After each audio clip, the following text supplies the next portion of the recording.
Dhaka rail স্টেশনে বসে আছি। আমার পাশে একটা ছোট্ট ব্যাগ।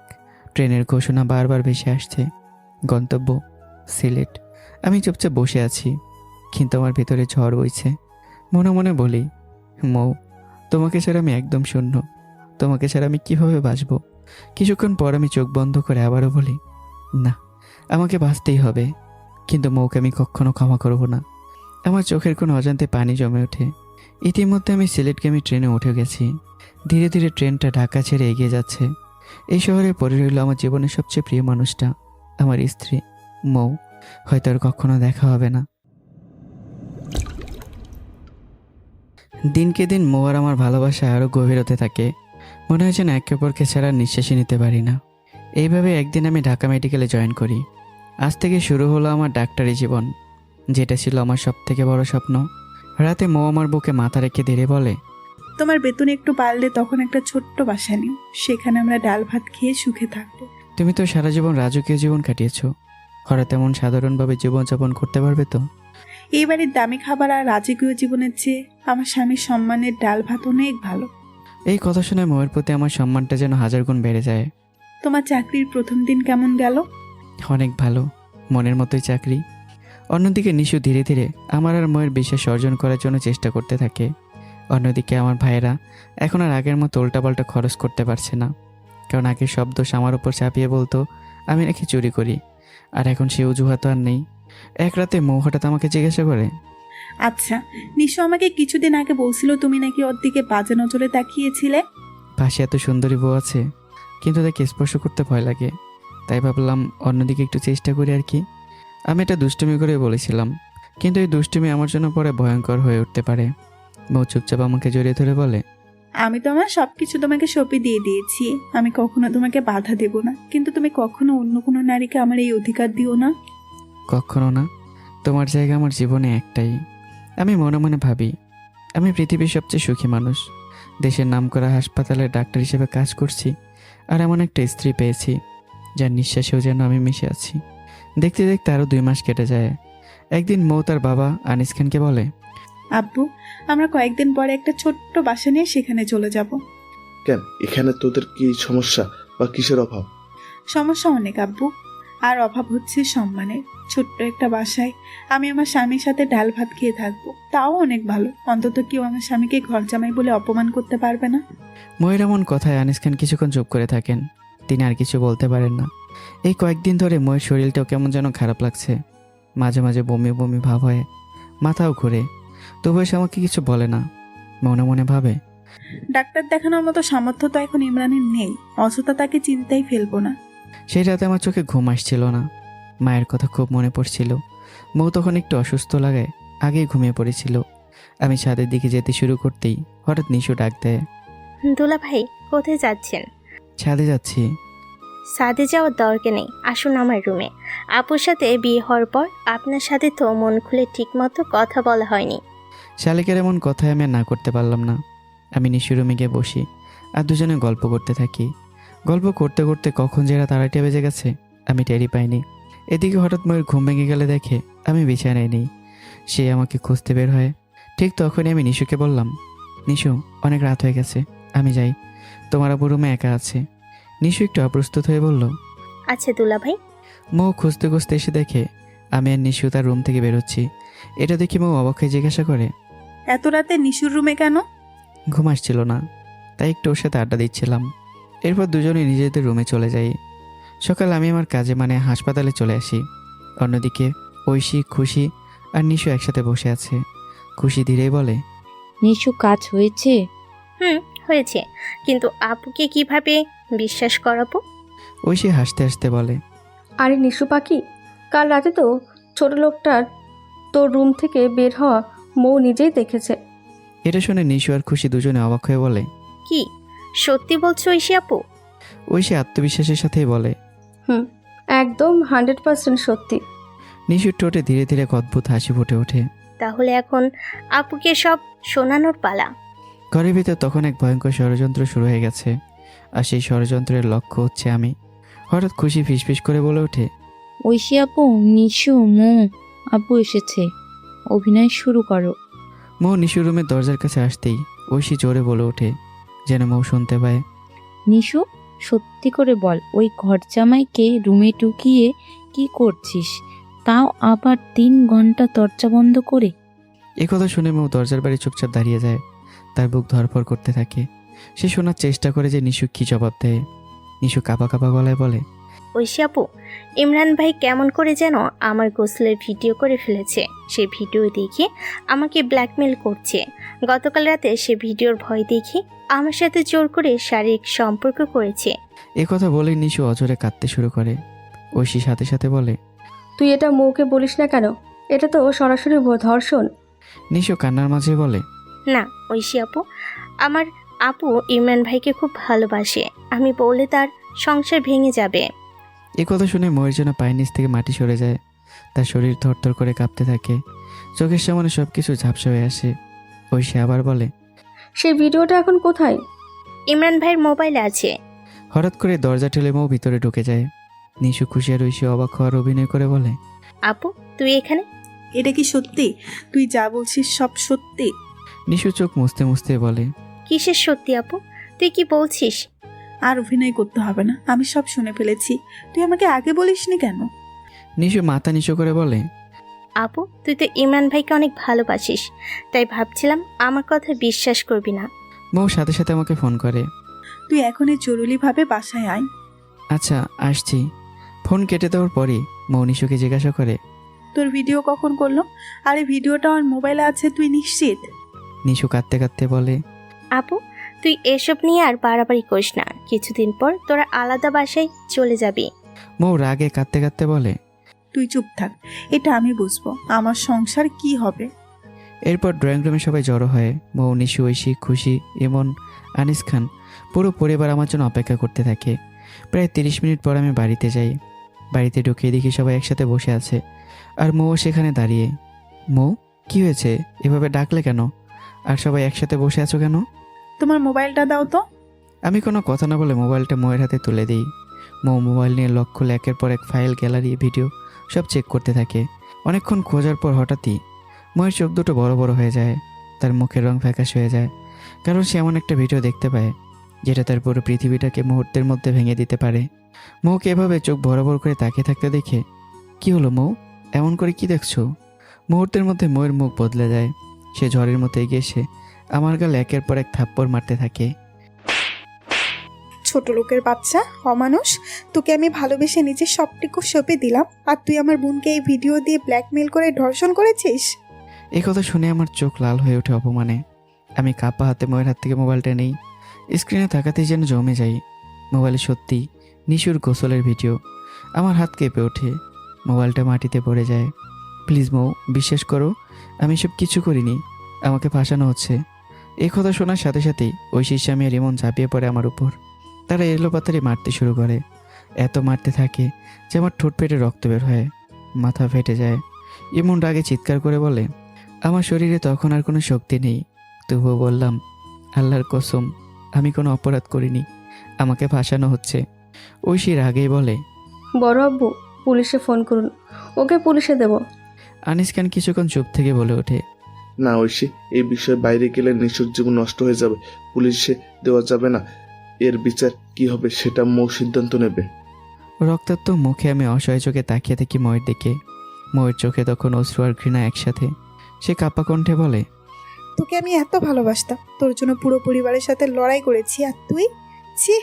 কিছুক্ষণ থেমে আবারও বলে, তুই এই বাড়ি ছেড়ে চলে যাবি, আর কোনো দিন তোর এই মুখ আমাকে দেখাবি না। মৌ আবার থেমে ধীরে ধীরে বলে, তোর মতো মানুষকে আমি ভালোবেসেছি, তাই এই পাপের শাস্তি আমাকেও পেতে হবে। আজ থেকে স্বামী থাকার সত্ত্বেও আমি বিধবার মতো জীবন কাটাবো, এটাই আমার শাস্তি। রক্তাক্ত মুখে আমি হঠাৎ করে হেসে উঠি। আরে বোকা মেয়ে, স্বামী স্ত্রীর সম্পর্কে সবচেয়ে বড় জিনিস হলো বিশ্বাস। তুমি সেই বিশ্বাসটাই করলে না। একদিন সত্যটা সামনে আসবেই। সেদিন যদি তোমার মধ্যে লজ্জা থাকে, তাহলে তুমি আর কোনোদিন তোমার ওই মুখ আমাকে দেখাবে না। আমি তোমাকে নিজের জীবনের চেয়ে বেশি ভালোবাসি, তাই আমারও শাস্তির দরকার ছিল। এই বলে আমি ধীরে ধীরে পা টেনে হাঁটতে শুরু করি। খান বাড়ির সাথে সব সম্পর্ক ছিন্ন করে আমি বের হয়ে আসি। ওদিকে ময়ের বুকটা ফেটে যাচ্ছে, মনে হচ্ছে কেউ যেন তার কলিজা ছিঁড়ে নিয়ে যাচ্ছে। তার শ্বাস বন্ধ হয়ে আসছে, তো বসে দাঁড়িয়ে আছে। আমি চলে এসি সেখান থেকে, কিন্তু মৌ এখনও সেই জায়গায় স্থির হয়ে দাঁড়িয়ে থাকে।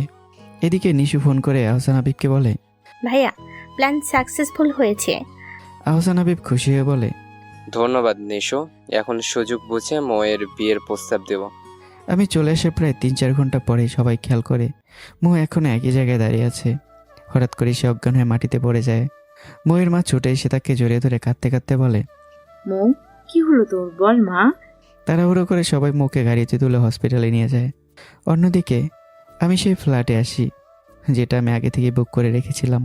নিজেই নিজের ক্ষতের প্রাথমিক চিকিৎসা করি। তারপর চুপচাপ বসে একটা দরখাস্ত লিখি সিলেট মেডিকেল কলেজে পোস্টিং নেওয়ার জন্য। কারণ আমি জানি এই শহরে থাকলে প্রতিটা মুহূর্ত আমাকে ময়ের কথা মনে করিয়ে দেবে। আমি একা বসে আছি ফ্ল্যাটে, চারপাশ নিস্তব্ধ।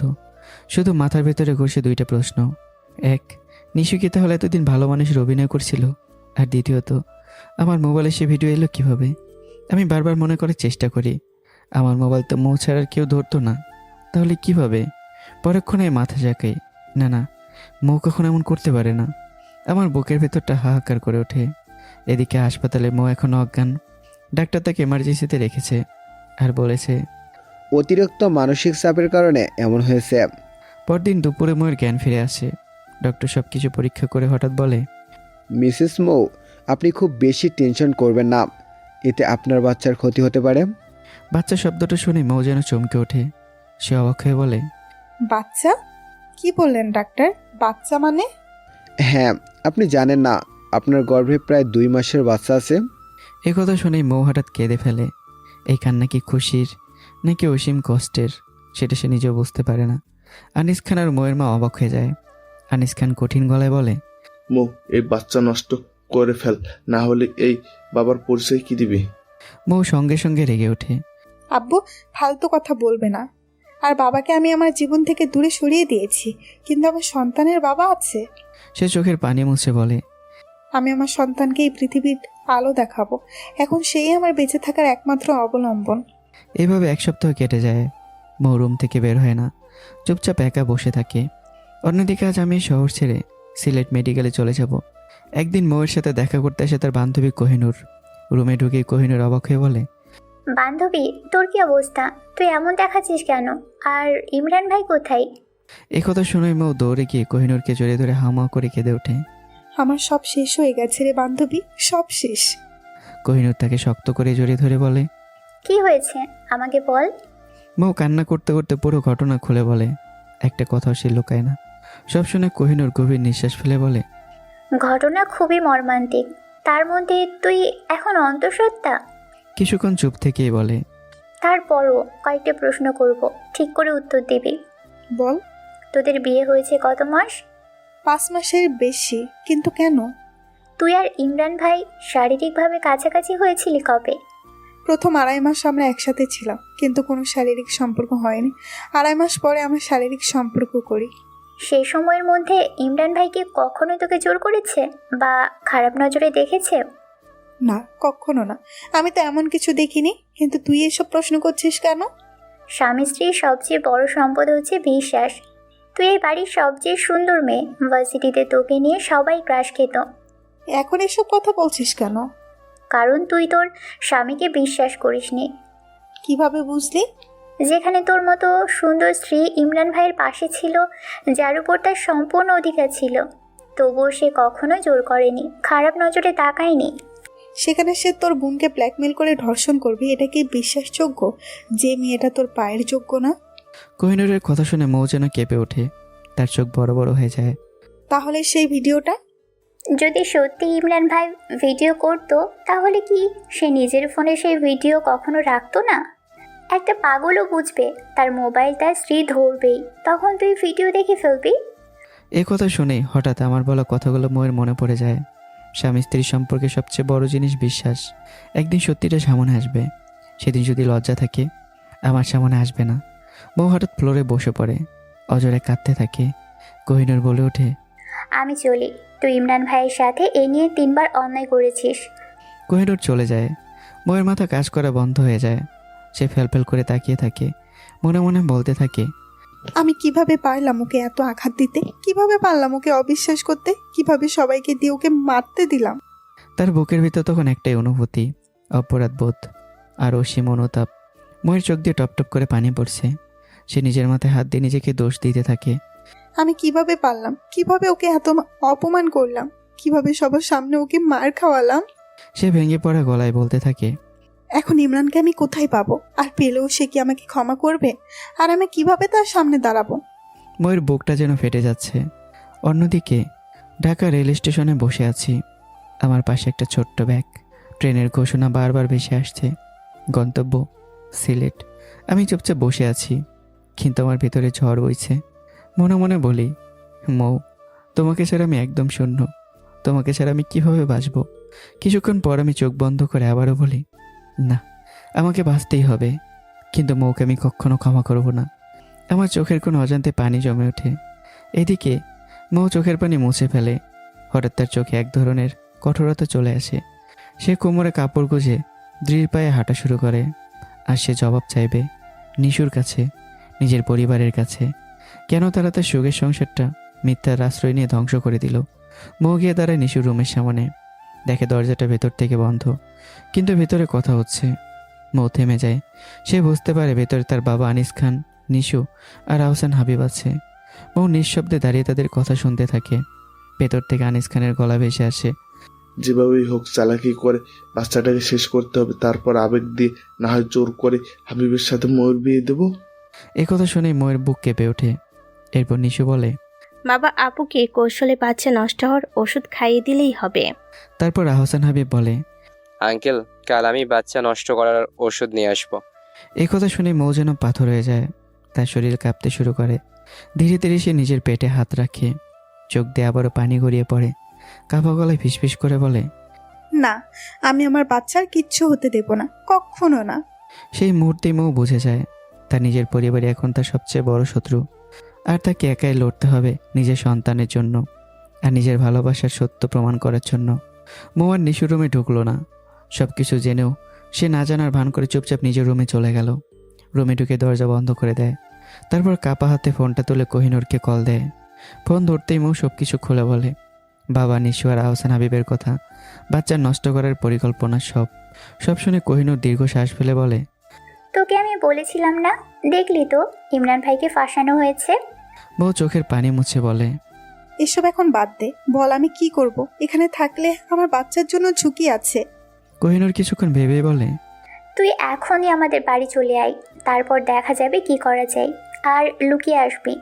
মৌ শুধু বলে, ঠিক আছে। এদিকে ইতিমধ্যে আমি সিলেটগামী ট্রেনে উঠে গেছি। ধীরে ধীরে ট্রেনটা ঢাকা ছেড়ে এগিয়ে যাচ্ছে। এই শহরে পড়ে রইল আমার জীবনের সবচেয়ে প্রিয় মানুষটা, আমার স্ত্রী মৌ। হয়তো আর কখনো দেখা হবে না। পরদিন ভোরে সবাই ঘুমিয়ে থাকার সময় মৌ উঠে পড়ে। সে চুপচাপ তার দরকারি কাগজপত্র, কিছু কাপড় আর একটু টাকা ব্যাগে ভরে নেয়। তারপর শেষবারের মতো রুমটার দিকে তাকায়। চোখে তার পানি চলে আসে, কিন্তু সে নিজেকে শক্ত করে ধীরে ধীরে দরজা খুলে বাড়ি থেকে বের হয়ে যায়। সকাল প্রায় 10:30। আহসান হাবিব এসে হাজির হয় গর্ভপাতের ওষুধ নিয়ে। ঠিক তখনই নিশু তখন ময়ের রুমে যায়। দরজা খুলতেই সে থমকে যায়। রুম খালি। ভালো করে দেখে ময়ের অনেক কাপড় চোপড়ও নেই। নিশু সব বুঝে যায়। সে দ্রুত নিচে গিয়ে সব খুলে বলে। একথা শুনে সঙ্গে সঙ্গে আহসান হাবিব, আনিস খান আর ইমন বেরিয়ে পড়ে মৌকে খুঁজতে। এদিকে মৌ কোহিনূরের বাড়ির সামনে এসে ফোন করে। কোহিনূর দ্রুত বের হয়ে আসে, কিন্তু সে মৌকে নিজের বাড়িতে না নিয়ে সোজা তার শ্বশুর বাড়ির দিকে নিয়ে যায়। মৌ অবাক হয়ে জিজ্ঞাসা করে, তুই আমাকে কোথায় নিয়ে যাচ্ছিস? আমার শ্বশুর বাড়ি। এখানে তোকে খুঁজতেই তোর পরিবার আসবেই, তাই ওখানে রাখা যাবে না। মৌ চুপ করে যায়। অন্যদিকে আমি সিলেটে পৌঁছে যাই। মেডিকেল থেকে আমাকে যে ফ্ল্যাট দেওয়া হয়েছে সেখানে উঠে পড়ি। ঘরে ঢুকেই বুঝতে পারি আমার ভেতরে বিশাল এক শূন্যতা তৈরি হয়েছে। এই কয়েক মাসে মৌ আমার হৃদয় এমন এক জায়গা করে নিয়েছে যেটা আর কখনো পূরণ হবে না। অন্যদিকে কোহিনূরের শ্বশুরবাড়িতে মৌ বেশ নিরাপদে আছে, কিন্তু তার পরিবার তাকে খুঁজে প্রায় পাগল হয়ে গেছে। একদিন আহসান হাবিব বলে, নিশু আঙ্কেল, মৌ কেন পালালো? ও কি সব জেনে গেছে? নিশু মাথা নেড়ে বলে, না ভাইয়া, আপু যদি সব জানতো তাহলে তার স্বামীকে এমন অপমান করে কখনো তাড়িয়ে দিত না। আনিস খানও বলে, নিশু ঠিক বলেছে। অন্যদিকে একদিন মৌ কোহিনূরকে বলে, এখন আমার একটা বাসা আর চাকরি দরকার।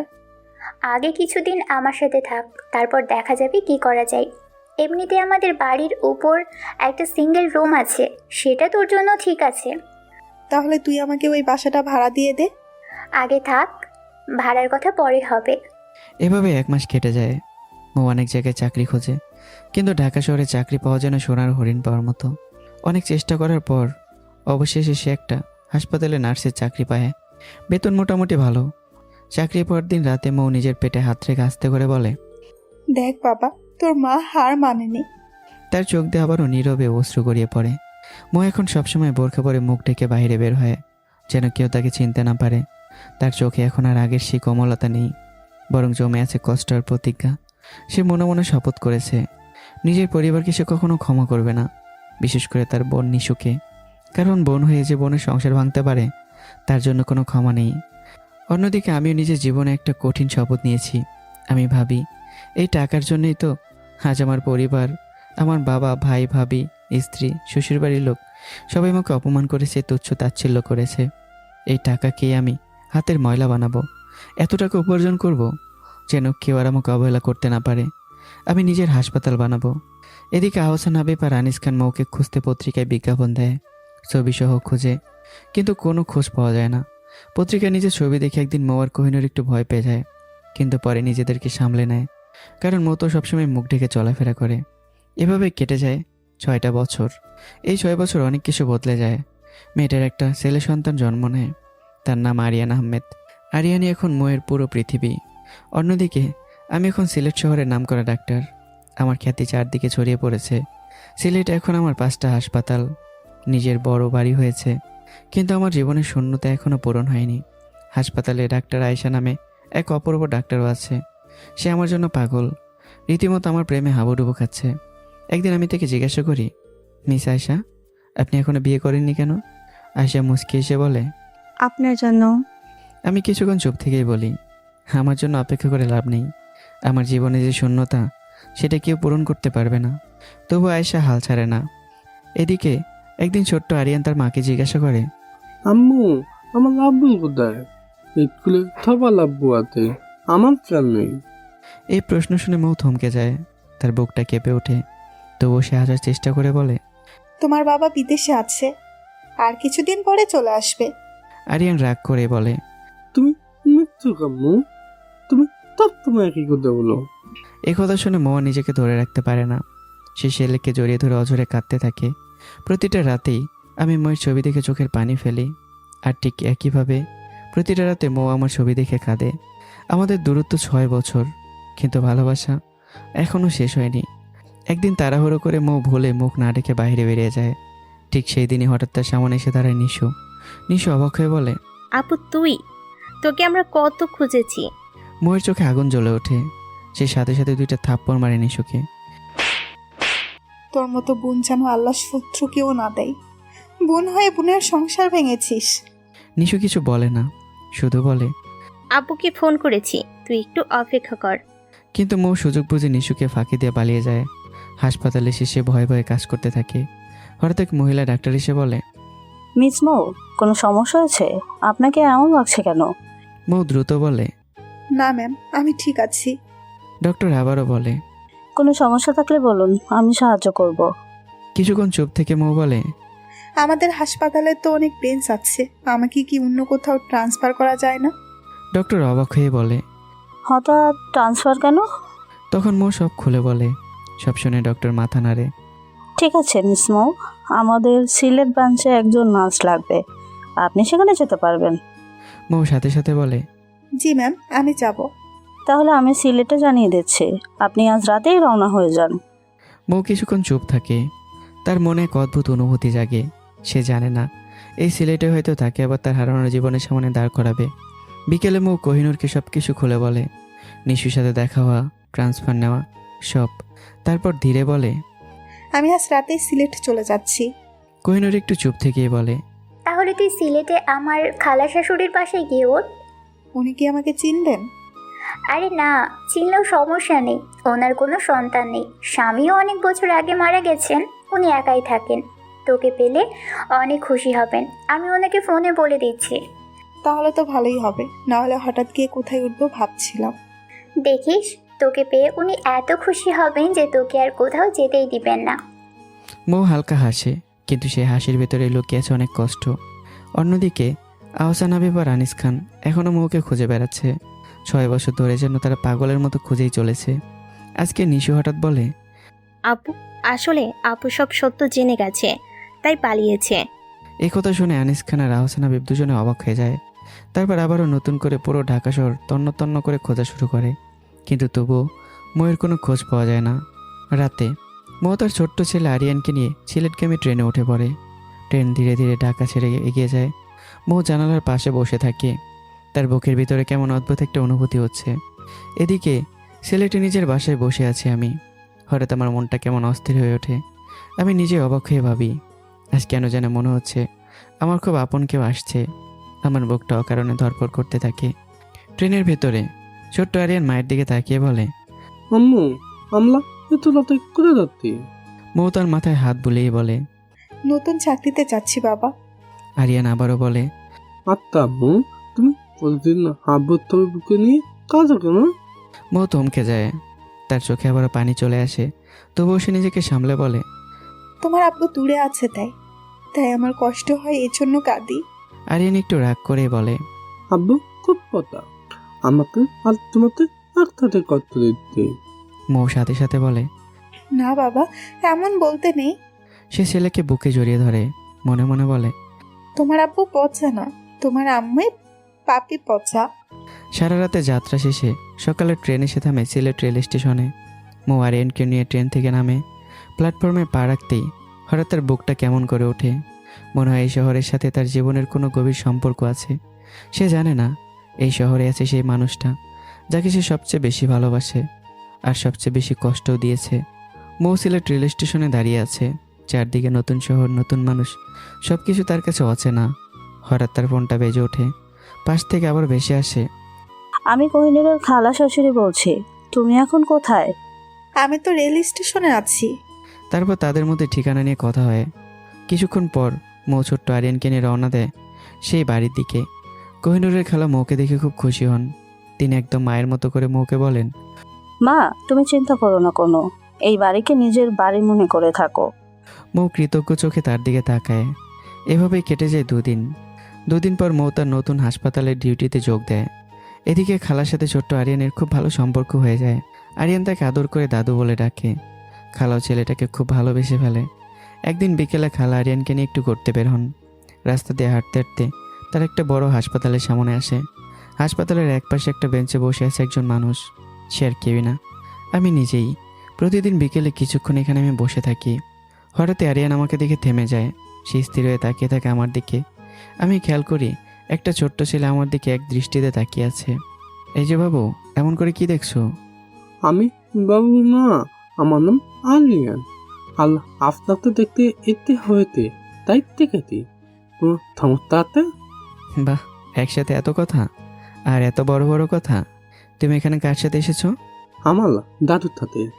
ঠিক তখনই খালা ডাক দেন, আরিয়ান, চলো বাবা, দেরি হয়ে যাবে।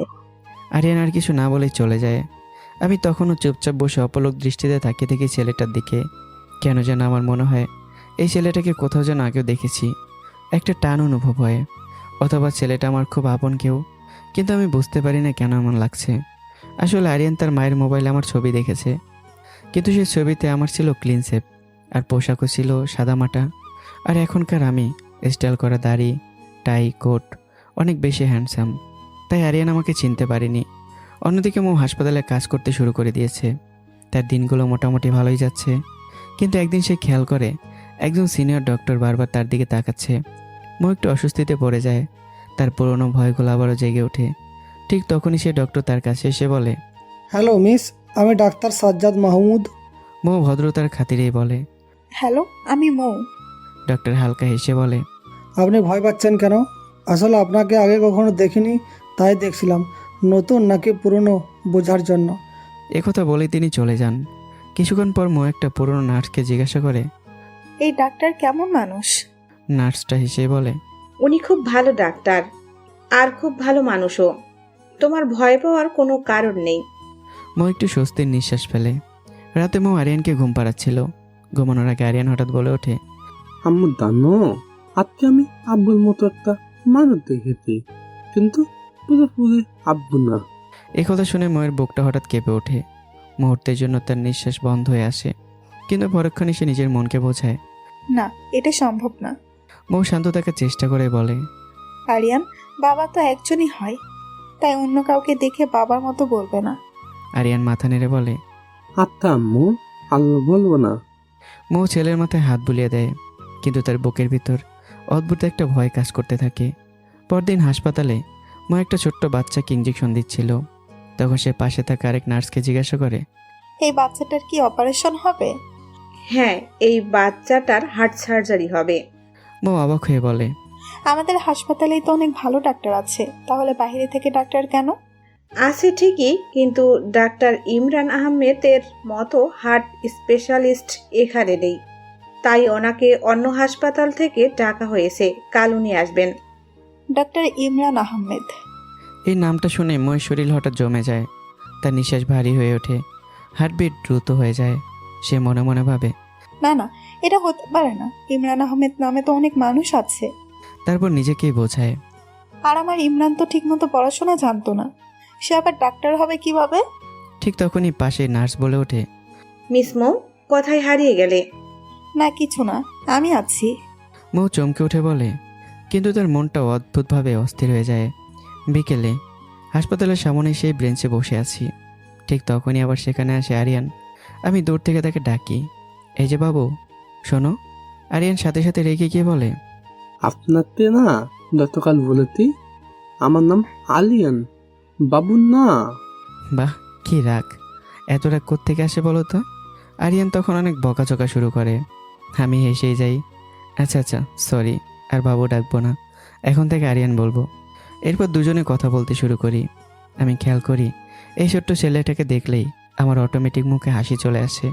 এই কয়েক বছরে আমি যতটা হাসিনি, এই 2 দিনে তার থেকে 1000 গুণ বেশি এসেছি। আরিয়ান হঠাৎ করে জিজ্ঞাসা করে, আত্মা আঙ্কেল, তুমি কি কাজ করো? এই হাসপাতালটা আমার, আর আমি একজন ডাক্তার।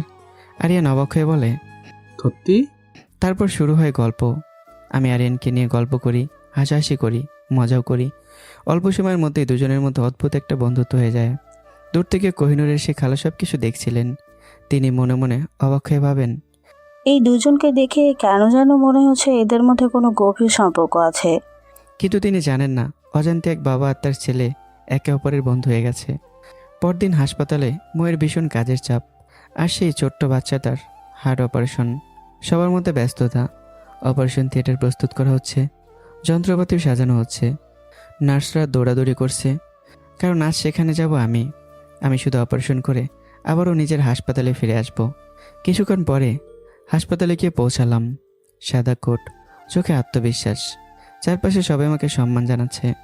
অপারেশন থিয়েটারে ঢোকার সময় হঠাৎ মৌ আর আমার চোখাচোখি হয়। এক মুহূর্তের জন্য দুজনে থেমে যাই, কিন্তু কেউ কাউকে চিনতে পারি না, কারণ দুজনের মুখেই মাস্ক। অপারেশন শুরু হয়, সময় যেন থেমে যায়। আমি মন দিয়ে অপারেশন করছি, মৌ আমার পাশে থেকে সব সাহায্য করছে।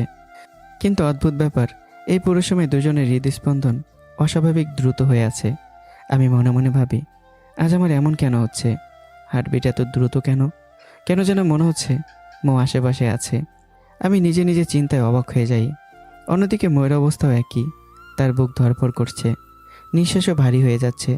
তার মনে হচ্ছে জীবনের খুব কাছের কেউ অপারেশন থিয়েটারে আছে, কিন্তু সে নিজেকে বোঝায় না, এটা শুধু কাকতালীয়। প্রায় 3 ঘন্টা ধরে অপারেশন চলে। শেষ পর্যন্ত অপারেশন সফল হয়, সবাই স্বস্তির নিঃশ্বাস ফেলে। আমি ধীরে ধীরে অপারেশন থিয়েটার থেকে বেরিয়ে যাই।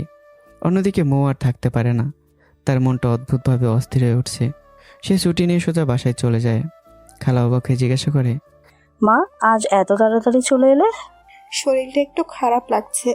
তারপর নিজের রুমে গিয়ে চুপচাপ বসে থাকে। মৌ নিজের বুকের উপর হাত রেখে মনে মনে বলে, ডাক্তার ইমরান আহমেদ আসার পর থেকে আমার এমন লাগছে, এমন অস্থির লাগছে কেন? উনি কি আমার ইমরান? না না, এটা অসম্ভব। আমার ইমরান তো ঠিকমতো পড়াশোনাই জানতো না, সে আবার ডাক্তার হবে কিভাবে? তারপর সাথে সাথে মাথা নাড়ে। মৌ বিছানায় বসে নিজেই নিজের সাথে কথা বলছিল। এই ডাক্তার ইমরান আসলে কে? ওনার চোখগুলো কেন যেন খুব পরিচিত মনে হলো। ঠিক তখনই হঠাৎ আরিয়ান একটু জোরে বলে ওঠে, এ আম্মু, তোমাকে কতক্ষণ ধরে ডাকতি, তুমি উত্তর দিত না কেন? ছেলের ধমক খেয়ে মৌ যেন বাস্তবে ফিরে আসে।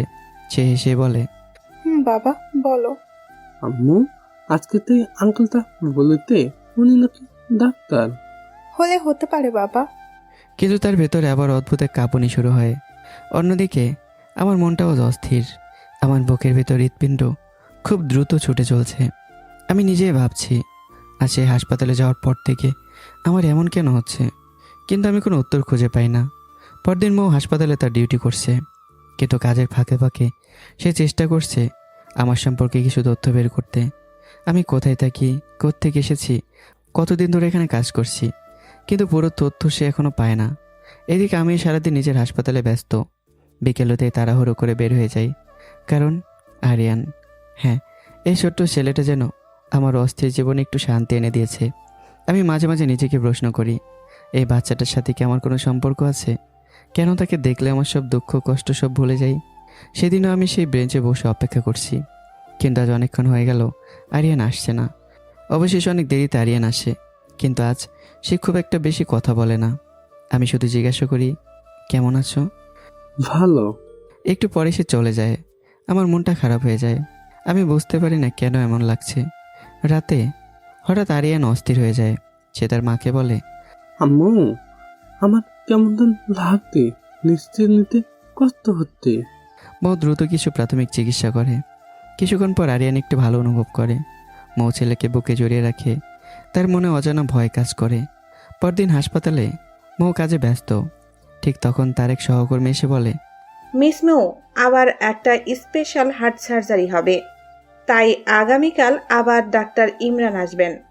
কাল খুব সকাল সকাল আসতে হবে। একথা শুনে মৌয়ের বুক ধরপড় করে ওঠে। তার নিঃশ্বাস ভারী হয়ে যায়। সে মনে মনে বলে, এবার যেভাবেই হোক ডাক্তার ইমরান আসলে আমি তার মুখটা দেখব, জানতেই হবে তিনি আসলে কে।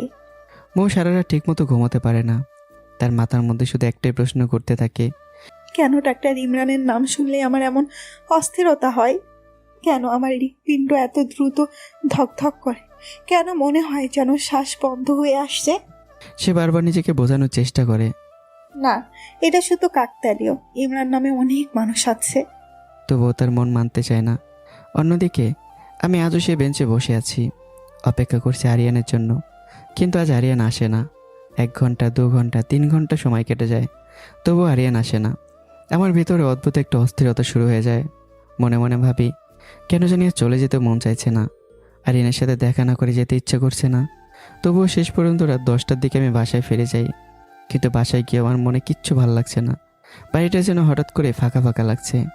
এদিকে মৌ আরিয়ানকে নিয়ে তার হাসপাতালে একজন ডক্টরের কাছে যায়। ডক্টর দেখে কিছু ওষুধ লিখে দেয়, তারপর বলে, এই ঔষধগুলো খাওয়াবেন, আর কিছুদিন দৌড়াদৌড়ি বন্ধ, একটু রেস্ট নিতে হবে। মৌ মাথা নাড়ে। তারপর ছেলেকে নিয়ে হসপিটাল থেকে বের হয়। হসপিটাল থেকে বের হওয়ার সময় হঠাৎ মৌয়ের সামনে তার মা দাঁড়িয়ে যায়। মাকে দেখে মৌ থমকে যায়। তার চোখে আতঙ্ক। সে দ্রুত সরে যাওয়ার চেষ্টা করে, কিন্তু তার মা তার হাত ধরে ফেলে। তুই আমাকে দেখিয়ে পালাচ্ছিস কেন? মৌ ঠান্ডা গলায় বলে, আপনি কে? আমি আপনাকে চিনি না। তারপর রাগ মিশ্রিত কণ্ঠে বলে, তোমাদের থেকে বাঁচতে ঢাকা ছেড়ে সিলেটে এসেছি, এখানেও তোমরা আমার পিছু নিলে? মৌয়ের মা শান্ত গলায় বলে, আমি এখানে তোর মামার বাসায় এসেছি, আর তোর বাবা আর নিশুর প্ল্যানের সাথে আমি জড়িত ছিলাম না। আমি অনেক পরে সব জানতে পেরেছি। মৌ রাগে বলে, তাহলে দয়া করে কাউকে বলবে না আমি সিলেটে আছি। তার মা কিছুক্ষণ চুপ থেকে আরিয়ানের দিকে তাকায়। তার চোখে পানি এসে যায়। এটা কি আমার নাতি? মৌ কঠিন গলায় বলে, এটা আমার সন্তান, কিন্তু তোমার নাতি না। মৌয়ের মা একটু কষ্ট পায়, তবুও নরম গলায় বলে, তুই বললে হবে? দি, আমার নাতিটাকে একটু কোলে দে। না, দিব না। মৌ মাথা নাড়ে। তার মা একটু কঠিন গলায় বলে, যদি না দিস তাহলে আমি তোর বাবাকে বলে দেব তুই সিলেটে আছিস। মৌ রেগে বলে, ব্ল্যাকমেইলার। তবু সে চুপচাপ আরিয়ানকে মায়ের কোলে দেয়। মৌয়ের মা নাতিকে কোলে নিয়ে আবেগে ভরে ওঠে। তার চোখে পানি চলে আসে। আমার নাতি। মৌ মুখ ফিরিয়ে নেয়, তারপর বলে, যা ইচ্ছা বলুক, আমার কিচ্ছু যায় আসে না। তারপর কিছুক্ষণ মা মেয়ে চুপচাপ কথা বলে। শেষে তারা ফোন নাম্বার আদান প্রদান করে। বিদায় নেওয়ার সময় মৌয়ের মা শুধু একটা কথাই বলে, মা, যাই হোক তুই ভালো থাকিস। মৌ কিছু বলে না। সে শুধু আরিয়ানকে নিয়ে ধীরে ধীরে হাঁটতে থাকে। কিন্তু তার মনের ভেতর আবার অদ্ভুত এক অনুভূতি জাগে, এটা ভেবে যে কাল আবার ডাক্তার ইমরান আসবে। আর এবার সে ঠিক করেছে যেভাবেই হোক তার মুখটা দেখবেই। অন্যদিকে সারা রাত আমি ঘুমোতে পারিনি। বিছানায় শুয়ে বারবার চোখ বন্ধ করেছি, কিন্তু ঘুম আসেনি। আমার মাথার মধ্যে ঘুরছে অদ্ভুত এক অস্থিরতা। আর সেই ছোট্ট আরিয়ান, মনে মনে ভাবি কেন এমন হচ্ছে আমার সাথে। অন্যদিকে ময়ের অবস্থাও একই। একদিকে আবারও ডক্টর ইমরান আসবে আজ, অন্যদিকে হঠাৎ তার মায়ের সাথে দেখা হয়ে গেছে। তার মাথায় একটাই ভয়, মা যদি বাবাকে বলে দেয় আমি সিলেটে আছি। এসব চিন্তা করতে করতে সে কখন যে ঘুমিয়ে পড়েছিল সে নিজেও জানে না। কোহিনূরের খালা শাশুড়ি আরিয়ানকে নিজের নাতির মতো যত্ন করে, এই কারণে মৌ নিশ্চিন্তে চাকরি করতে পারছে। সকালে মৌ রেডি হয়ে হাসপাতালে চলে যায়। অন্যদিকে আমি নিজে উঠে নিজের নাস্তা বানিয়ে খাই, তারপর নিজের হাসপাতালে চলে যাই। এখন সারা বাংলাদেশে আমার 5টা হাসপাতাল। ঢাকা ছাড়া প্রায় সব বিভাগে আমার হাসপাতাল আছে, কিন্তু ঢাকায় নেই। কারণ ঢাকার নাম শুনলেই অতীতের সব কষ্ট মনে করে আমি কানে হাত দিয়ে রাখি। হাসপাতালে আজ আবার অপারেশনের প্রস্তুতি চলছে। মৌ আর তার কলিগরা অপারেশন থিয়েটার প্রস্তুত করছে। একসময় তার এক কলিগ বলে, মিস মৌ, আপনি আপনার বাচ্চাকে ডাক্তার ইমরানকে দেখাবেন? মৌ অবাক হয়ে বলে, কেন? উনি বাচ্চাদের চিকিৎসা খুব ভালো করেন।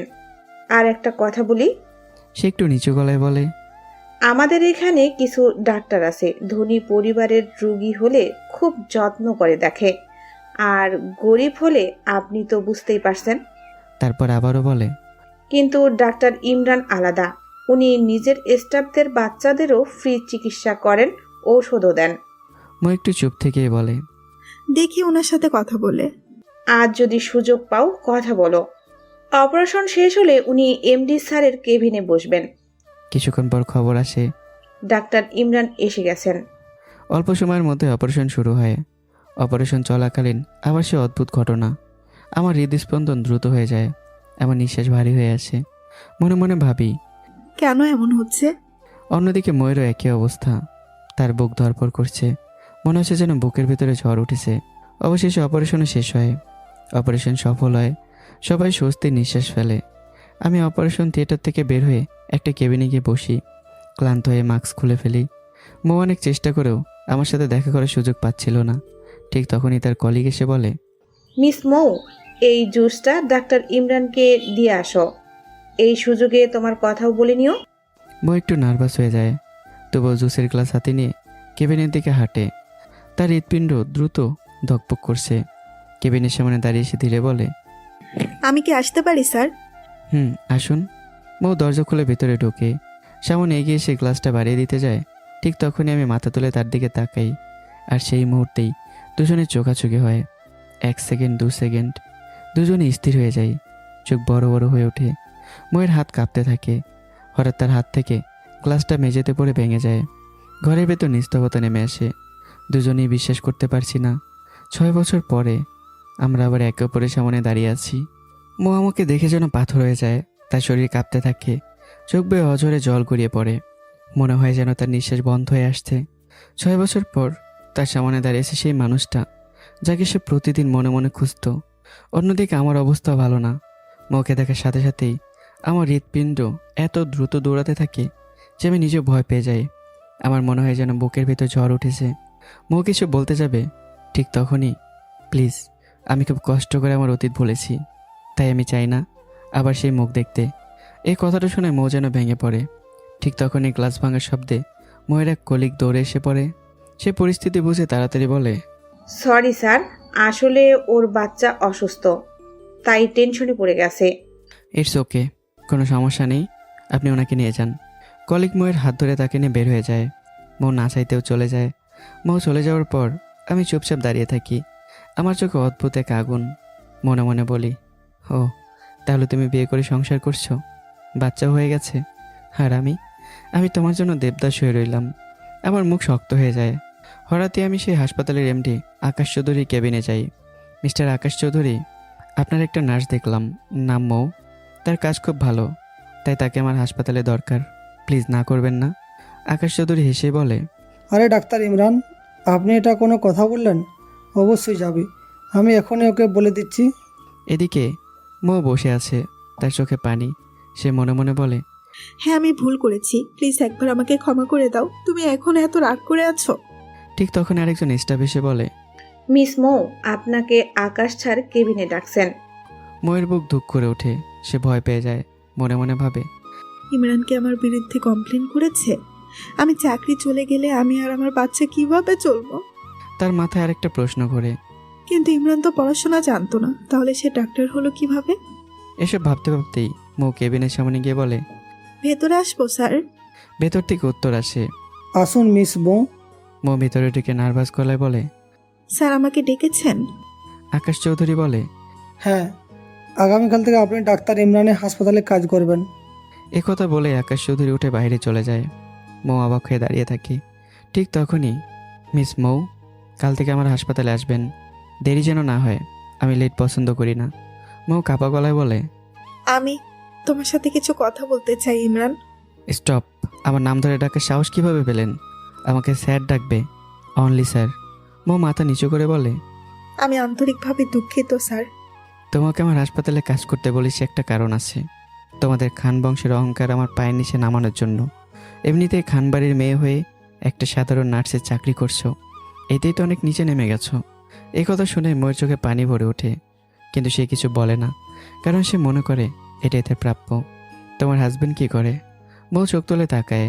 সে কিছু বলতে যাবে, তার আগে আমি বলি, থাক, আমার এসব জানার দরকার নেই। কাল থেকে আমার হাসপাতালে চলে আসবে। এই বলে আমি কেবিন থেকে বের হয়ে যাই। হাসপাতাল থেকে বের হওয়ার সময় মনে মনে বলি, মৌ, তুমি আমাকে কষ্ট দিয়ে স্বামী সন্তান নিয়ে ভালোই আছো, আর আমি না, আমিও ভালো থাকবো আজ থেকে। অন্যদিকে মৌ কেবিনে দাঁড়িয়ে থাকে। তার চোখ দিয়ে নিঃশব্দে পানি পড়ছে। সে মনে মনে বলে, তুমি আমাকে কষ্ট দিতে চাও তাই না? ঠিক আছে, তাই হবে। কিন্তু একটা কথা সত্যি, আমি দ্বিতীয় বিয়ে করিনি ইমরান। এই শরীরে দ্বিতীয় কোনো পুরুষের স্পর্শ লাগার আগে আমি নিজেকে শেষ করে দেব। তবুও তুমি ছাড়া আমি আর কারো নয়। মৌয়ের মনে তখন হাজারটা প্রশ্ন ঘুরপাক খাচ্ছে। বারবার একটা কথাই তার মাথায় ধাক্কা মারছে। ইমরান তো ঠিক মতো পড়াশোনাই জানতো না, তাহলে সে ডাক্তার হলো কিভাবে? আর এত বড় বড় হাসপাতালেই বা এলো কোথা থেকে? প্রশ্নগুলো তার বুকের ভিতর ঝড় তুলছে, কিন্তু কোনো উত্তর কোথাও নেই। অন্যদিকে আমার মাথায় এক অন্য হিসাব চলছে। মনে মনে ঠিক করি, মৌকে নিজের হাসপাতালে এনে তার সামনেই ডক্টর আয়েশার সাথে ঘনিষ্ঠ হব। আমি দেখিয়ে দিতে চাই, তুমি ছাড়া আমার জীবন থেমে যায়নি। তুমি না থাকলে আমি ভালো আছি, খুব খুব ভালো আছি। বিকেলের দিকে আমি আবার সে পরিচিত বেঞ্চে গিয়ে বসে পড়ি। আমার চোখে একটাই আশা, আজ হয়তো আরিয়ান আসবে। আমি অপলক দৃষ্টিতে রাস্তার দিকে তাকিয়ে থাকি। 1 ঘন্টা, 2 ঘন্টা, 3 ঘন্টা সময় কেটে যায়, কিন্তু আরিয়ান আসে না। শেষ পর্যন্ত মনটা ভারী করে আমি উঠে দাঁড়াই। আজও আমি আরিয়ানকে দেখতে পেলাম না। নিঃশব্দে আমি সেখান থেকে চলে যাই। রাতের নীরবতা। আরিয়ান ঘুমিয়ে পড়েছে। ছেলের মুখের দিকে কিছুক্ষণ তাকিয়ে থাকে মৌ। তারপর হঠাৎ তার বুকের ভিতর জমে থাকা কান্না আর আটকাতে পারে না। সে অঝরে কাঁদতে থাকে। মনে মনে বলে, ইমরান, তোমাকে এত কাছে পেয়েও আমি জড়িয়ে ধরতে পারলাম না। আমার একটা ভুল কি তুমি ক্ষমা করতে পারতে না? এই ভাবনা, এই অনুশোচনা, এই যন্ত্রণা নিয়েই তার পুরো রাতটা কেটে যায়। সারা রাত তার চোখে আর ঘুম আসে না। অন্যদিকে আমার অবস্থা খুব একটা ভালো না। একদিকে আরিয়ান আজও আসেনি, অন্যদিকে 6 বছর পর নিজের ভালোবাসার মানুষের সামনে পেয়েও রাগ, অভিমান আর হারিয়ে যাওয়া অধিকার, সব মিলিয়ে আমার বুকের ভিতরে এক অদ্ভুত অস্থিরতা। সকালে মৌ নতুন হাসপাতালে কাজে যোগ দিতে আসে। তার চোখ লাল, মুখটা ক্লান্ত। স্পষ্ট বোঝা যায় সারা রাত সে ঘুমায়নি, কেঁদেছে। ঠিক তখনই আমি রিসেপশনে ঢুকে দেখি মৌ দাঁড়িয়ে কথা বলছে ডাক্তার আয়েশার সাথে। এই দৃশ্য দেখে আমার ঠোঁটে এক অদ্ভুত হাসি ফুটে ওঠে। Doctor Ayesha, you are looking beautiful today. এই বলে হঠাৎ করে আয়েশাকে জড়িয়ে ধরি। ডক্টর আয়েশা অবাক হয়ে যায়। মনে মনে ভাবে, আজ ইমরানের কি হলো যে মানুষটা আমাকে কখনো পাত্তাই দেয় না, সে আজ হঠাৎ আমাকে জড়িয়ে ধরলো। তবুও সে মুচকি এসে বলে, আজ আপনাকেও খুব হ্যান্ডসাম লাগছে। এই দৃশ্যটা দাঁড়িয়ে দাঁড়িয়ে দেখছিল মৌ। তার বুকের ভেতর যেন আগুন জ্বলতে শুরু করে। হিংসা, কষ্ট আর দহন মিলে তার ভেতরটা পুড়িয়ে দিচ্ছে। তবুও সে কিছু বলে না, শুধু চুপচাপ দাঁড়িয়ে থাকে। আমি হঠাৎ মৌয়ের দিকে তাকিয়ে বললাম, মিস মৌ, আমার কেবিনে 2 কাপ কফি নিয়ে আসবেন। এই বলে আমি ডক্টর আয়েশার হাত ধরে টেনে নিয়ে নিজের কেবিনে যাই। ডক্টর আয়েশা যেন আজ অবাক হওয়ার সীমা ছাড়িয়ে গেছে। একদিন এত কিছু তার মাথায় ঢুকছে না। এদিকে মৌ কফি বানাতে যায়, তার হাত কাঁপছে। মনে হচ্ছে বুকের ভিতর কেউ আগুন ধরিয়ে দিয়েছে। রাগে, অভিমানে, হিংসায় তার ভেতরটা জ্বলছে। তবু সে চুপচাপ কফি বানিয়ে আমার কেবিনে নিয়ে আসে। মৌ কফির 2টো মগ টেবিলে রাখতেই আমি বললাম, ডক্টর আয়েশা, কিছু পোড়া গন্ধ পাচ্ছেন না? ডক্টর আয়েশা অবাক হয়ে বলে, না তো, আমি তো কোনো গন্ধ পাচ্ছি না। আমার তো মনে হচ্ছে কারো কলিজা পুড়ে ছাই হয়ে যাচ্ছে। ডক্টর আয়েশা কথার মানে বুঝতে পারে না, কিন্তু মৌ খুব ভালো করে বুঝতে পারে। তার বুকটা কেঁপে ওঠে। সে আর এক মুহূর্ত সেখানে দাঁড়ায় না, চুপচাপ কেবিন থেকে বেরিয়ে যায়। সেই মুহূর্তেই মৌ বুঝে যায় কেন আমি তাকে নিজের হাসপাতালে এনেছি। কিছুক্ষণ পরে ডক্টর আয়েশা চলে যায়। তারপর আমি আবারও মৌকে ডেকে পাঠাই। মৌ কেবিনে ঢুকতেই বলি, দরজাটা ভালো করে লক করে আসুন। কথাটা শুনে মৌ একটু ভয় পেয়ে যায়। তার বুক ধক করে ওঠে, কিন্তু পরক্ষণে সে নিজেকে বোঝায়, ও তো আমার স্বামী, সমস্যা নাই। আমি যেন তার মনের কথাই বুঝতে পারি। ভয় পাওয়ার কিছু নেই, তোমার উপর আমার আর কোনো ইন্টারেস্ট নেই। মাথাটা একটু ব্যথা করছে, একটু মাথা টিপে দাও। মৌ কিছুক্ষণ দ্বিধায় দাঁড়িয়ে থাকে।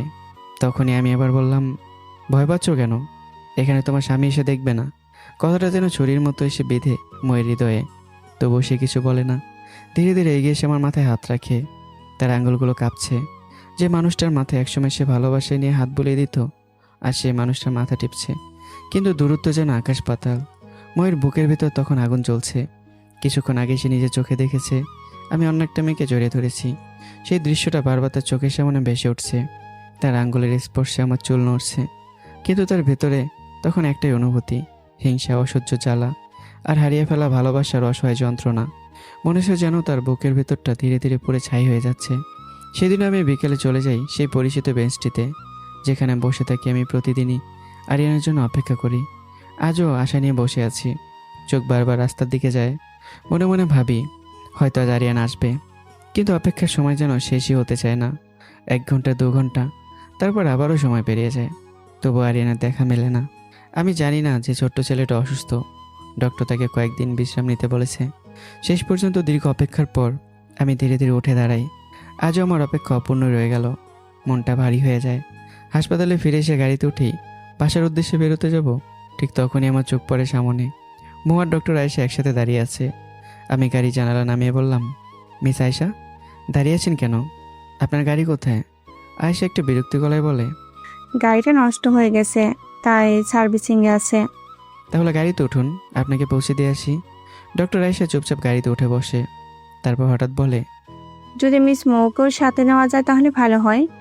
একই রাস্তা, তাছাড়া গাড়ি না পেলে ওই সমস্যায় পড়তে পারে। আচ্ছা, ওনাকে উঠতে বলুন। ডক্টর আয়েশা মৌকে ডাক দেয়। মৌ প্রথমে একটু অস্বস্তি নিয়ে না করতে চায়, কিন্তু আয়েশা জোরাজুরিতে শেষ পর্যন্ত সে গাড়িতে উঠে বসে। গাড়ির ভিতরে নীরবতা, হালকা গাড়ির শব্দ ছাড়া আর কিচ্ছু নেই। হঠাৎ আমি আয়েশার দিকে তাকিয়ে বললাম, আচ্ছা মিস আয়েশা, স্বামী স্ত্রীর মধ্যে সবচেয়ে বেশি দরকার বলে কি আপনি মনে করেন? ডক্টর আয়েশা হালকা হেসে বলে, যেহেতু আমি এখন অবিবাহিত, তাই এই বিষয়ে খুব বেশি আইডিয়া নেই, বরং আপনি বলুন। স্বামী স্ত্রীর মধ্যে সবচেয়ে বেশি দরকার হচ্ছে বিশ্বাস। কারণ একটা স্ত্রী সবচেয়ে ভালো বলতে পারে তার স্বামীর চরিত্র কেমন। কথাগুলো খুব স্বাভাবিকভাবে বলা হলেও মৌ খুব ভালো করে বুঝতে পারে এই কথাগুলো যে তাকে উদ্দেশ্য করে বলা। তার বুকের ভেতরটা মোচড় দিয়ে ওঠে। সে চুপচাপ জানালার বাইরে তাকিয়ে থাকে। সেই রাতে ময়ের চোখে ঘুম আসে না। কিভাবে ঘুমাবে? নিজের স্বামীকে এত কাছে পেয়েও সে তাকে জড়িয়ে ধরতে পারে না। কিন্তু সেই মানুষটাই অন্য এক নারীর সাথে হাসে, কথা বলে। এই চিন্তায় তার বুকটা ছিন্ন ভিন্ন করে দেয়। অন্যদিকে আমি বিছানায় শুয়ে ছাদের দিকে তাকিয়ে থাকি। মনে মনে ভাবি, আমি জানি মৌ, তোমার কষ্ট হয়, আর আমি চাই তুমি কষ্ট পাও। আমার চোখের ভেতর জমে থাকা অভিশাপ যেন এখনও শান্ত হয়নি। পরদিন আমার মন ভালো থাকে না। আমি হাসপাতালে যাই না। ফোন করে বলে দেই আমি আজ আসবো না। বিকেলের দিকে আবারও সেই বেঞ্চটিতে গিয়ে বসি। কারণ একটাই, আরিয়ানকে দেখলে আমার মনটা ভালো হয়ে যায়। আজ একটু দেরি করে হলেও শেষ পর্যন্ত আরিয়ান আসে। ছেলেটাকে দেখে আমার মুখে অজান্তে হাসি ফুটে ওঠে। এতদিন কোথায় ছিলে? আসুনি কেন? আরিয়ান সহজ গলায় বলে, আমি অসুস্থ ছিলাম, ডাক্তার বলেতে কয়েকদিন লেট নিতে। তোমার কি সমস্যা হয়েছে? আরিয়ান সব খুলে বলে। মন দিয়ে সব শুনি আমি। তারপর পকেট থেকে একটা কার্ড বের করে দিই। এই নাও, এটা আমার কার্ড। আবার যদি এমন সমস্যা হয় তাহলে তোমার মাকে নিয়ে আমার চেম্বারে আসবে। আরিয়ান হাসি দিয়ে বলে, আচ্ছা আঙ্কেল, মাকে বলবো। জানো, এই কয়দিন আমি তোমার জন্য এখানে এসে অনেক অপেক্ষা করেছি। আরিয়ান একটু লজ্জা পেয়ে বলে, আমি আগামীকাল পত্র আলোর দুধে নাচবো না, স্কুলে ভর্তি হবো তো। তাই নাকি? আচ্ছা, কোন স্কুলে ভর্তি হবে আমাকে বলবে, আর মাকে নিয়ে একদিন আমার চেম্বারে আসবে। আমার নিজের অজান্তেই এই ছোট্ট ছেলেটার প্রতি আমার ভেতরে এক অদ্ভুত টান তৈরি হয়ে গেছে। অন্যদিকে রাতে নিস্তব্ধ আকাশের দিকে তাকিয়ে বসে আছে মৌ। চারদিকে নীরবতা। শুধু দূরের কোথাও হালকা বাতাসের শব্দ। তার চোখ থেকে নিঃশব্দে গড়িয়ে পড়ে নোনা জল। নিজের বুকের ভেতর জমে থাকা কষ্টের সমুদ্র থেকে যেন ঢেউ উঠে উঠে সেই জল বের হয়ে আসছে। মনে মনে সে বলে, আমাকে কষ্ট দিয়ে তুমি অনেক খুশি, তাই না ইমরান? হয়তো এটাই আমার প্রাপ্য। সেদিন আমার সামনে সবাই তোমাকে অপমান করেছিল, কেউ মারছিল, কেউ তুচ্ছ তাচ্ছিল্য করছিল, আর আমি চুপ করে দাঁড়িয়েছিলাম, একবারও প্রতিবাদ করিনি। এই অনুশোচনায় যেন তার প্রতিটা মুহূর্ত পুড়িয়ে দেয়। সেই রাতে ময়ের চোখে ঘুম আসে না। অন্যদিকে আমিও নিজের ঘরে একা একা ভাবছি। আমার মনে বারবার ভেসে উঠছে সেই ছোট্ট ছেলেটার মুখ। নিজেকে নিজেই প্রশ্ন করি, এই ছোট্ট ছেলেটার মধ্যে কি এমন আছে যে তাকে দেখলে আমার মনটা এত শান্ত হয়ে যায়? ও কাছে এলে কেন এমন মনে হয় ওর সাথে আমার খুব গভীর সম্পর্ক আছে? প্রশ্নটা আমাকে বারবার ভাবিয়ে তোলে। পরদিন সকালে মৌ আরিয়ানকে স্কুলে নিয়ে যায়। ছেলেকে স্কুলে ভর্তি করিয়ে দিয়ে তারপর হাসপাতালে কাজে চলে যায়। সেদিন আমার মনটা অদ্ভুতভাবে ফ্রেশ। হাসপাতালে ঢুকতেই দেখি রিসিপশনের এক পাশে দাঁড়িয়ে ডক্টর আয়েশার মৌ হাসি মুখে কথা বলছে। এই কয়েকদিনে দুজনের মধ্যে একটা বন্ধুপূর্ণ সম্পর্ক হয়ে উঠেছে। মৌ মুচকে এসে বলে, মিস আয়েশা, আজকে আপনাকে খুব সুন্দর লাগছে, সত্যি বলছি। ধন্যবাদ। ডক্টর আয়েশা লাজুক এসে বলে, তারপর একটু থেমে নরম গলায় বলে, আসলে ডক্টর ইমরানকে আমার খুব পছন্দ, কিন্তু উনি আমাকে তেমন পাত্তাই দেন না, তাই আজকে তার জন্য একটু সাজলাম। এই কথা শুনেই ময়ের চোখ ভেজে ওঠে। তার বুকের ভেতরটা হঠাৎ কেঁপে ওঠে। তবুও কষ্টটা লুকিয়ে রেখে বলে, থাক, একদিন বুঝবে। ডক্টর আয়েশা হালকা দীর্ঘ শ্বাস ফেলে বলে, জানেন মিস মৌ, পৃথিবীর সবচেয়ে ভারী জিনিস কি? মৌ অবাক হয়ে বলে, না, কি হতে পারে? ডক্টর আয়েশা একটু আকাশের দিকে তাকিয়ে ধীরে ধীরে বলে, পৃথিবীর সবচেয়ে ভারী জিনিস যেটা একজন মানুষকে একাই বয়ে বেড়াতে হয়, তা হলো একতরফা ভালোবাসা। তার চোখে কষ্টের ছাপ ফুটে ওঠে। খুব কষ্ট হয় জানেন। ঠিক তখনই পেছন থেকে একটা কণ্ঠ শোনা যায়, ওয়াও ডাক্তার আয়েশা, আপনি কি নিজের রূপের জাদু দিয়ে ছেলেদের খুন করবেন নাকি? দুজনেই তাকিয়ে দেখে আমি দাঁড়িয়ে আছি। ডক্টর আয়েশা লজ্জা পেয়ে মাথা নিচু করে বলে, কি বলেন ডক্টর ইমরান? এটা তো আমার নর্মাল সাজ। চোখে গাঢ় কাজল, গোলাপি লিপস্টিক, নীল শাড়ি, মাথায় হিজাব, মনে হচ্ছে যেন স্বর্গের কোনো অপ্সরা নেমে এসেছে। এই কথাগুলো শুনে ময়ের বুকটা হঠাৎ যেন ভেঙে যায়। তার নিঃশ্বাস ভারী হয়ে ওঠে। ভেতরে ভেতরে তার অন্তরটা পুরো ছাই হয়ে যাচ্ছে। ডক্টর আয়েশা তখন মুচকি এসে বলে, আরে না, আমার পাশে দাঁড়িয়ে থাকা মিস মৌ আমার চেয়ে শতগুণ বেশি সুন্দরী, ওনার সামনে আমি কিছু না। কথাটা শুনেই আমি হালকা হাসি দিয়ে বললাম, কিসের সাথে কি, পান্তা ভাতে কি, চলুন আমার কেবিনে। তারপর ময়ের দিকে তাকিয়ে বললাম, মিস মৌ, আমাদের জন্য আজকে 2 কাপ স্পেশাল চা নিয়ে আসবেন। এই বলে আমি ডক্টর আয়েশাকে নিয়ে কেবিনে ঢুকে যাই। মৌ স্থির হয়ে দাঁড়িয়ে থাকে। তার চোখ শুধু আমার দিকে। নিজের স্বামীর পাশে অন্য একটা নারী, এই দৃশ্যটা সে কোনোভাবে মেনে নিতে পারছে না। তার বুকের ভেতর যেন হাজারটা ছুরি বিচ্ছে। কিছুক্ষণ পর 2 কাপ চা নিয়ে মৌ কেবিনে আসে। ভেতরে ঢুকতেই শুনতে পাই আমি বলছি, জানেন মিস আয়েশা, অহংকার মানুষের পতনের কারণ হয়। ডক্টর আয়েশা অবাক হয়ে বলে, কি সব আবল তাবল বলছেন ডক্টর ইমরান? ঠিক তখনই মৌ ধীরে বলে ওঠে, জানেন মিস আয়েশা, মানুষের যখন উন্নতি হয় তখন সে তার অতীত ভুলে যায়। কথাটা বলেই মৌ আর এক মুহূর্ত দাঁড়ায় না, চুপচাপ কেবিন থেকে বের হয়ে যায়। আর আমি অবাক হয়ে দরজার দিকে তাকিয়ে থাকি। ময়ের কথাগুলো আমার বুকের কোথাও গিয়ে যেন নিঃশব্দে আঘাত করে বসে। কিছুদিন ধরে হাসপাতালে একজন ডক্টর জাহিদুল ইসলাম জাহেদ ময়ের সাথে কথা বলার চেষ্টা করছে, কিন্তু মৌ সবসময় এড়িয়ে যায়। কারণ একটাই, আমি যদি দেখি তাহলে আবার যদি ভুল বুঝি, তাই সে দূরত্ব রেখেই চলে। কিন্তু সেদিন আবারও জাহেদ এসে দাঁড়ায় তার সামনে, হালকা হাসি দিয়ে বলে, কি হলো মিস মৌ, আমার সাথে কথা বললে কি আপনার কোনো সমস্যা আছে? মৌ একটু চুপ থাকে, তারপর ধীরে বলে, না না, এমন কিছু না, আসলে মনটা ভালো থাকে না, তাই কারোর সাথে তেমন কথা বলি না। নাকি আপনি বেশি সুন্দর আর আমি কালো বলে কথা বলতে চান না? ডক্টর জাহেদ মজা করে বলে।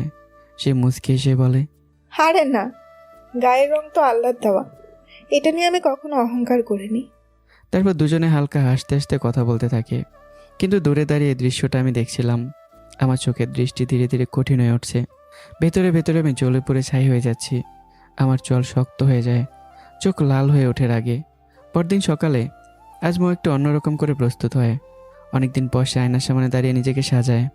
আজ তার পরনে হালকা আকাশি শাড়ি, শাড়ির পাড়ে সূক্ষ্ম রূপালী নকশা, মাথার উপর পরিপাটি করে টানা হিজাব, কপালের পাশে কয়েকটা চুল আলতো করে বেরিয়ে আসছে, চোখে হালকা গাঢ় কাজল, যেন তার চোখ দুটো আরও গভীর হয়ে উঠেছে।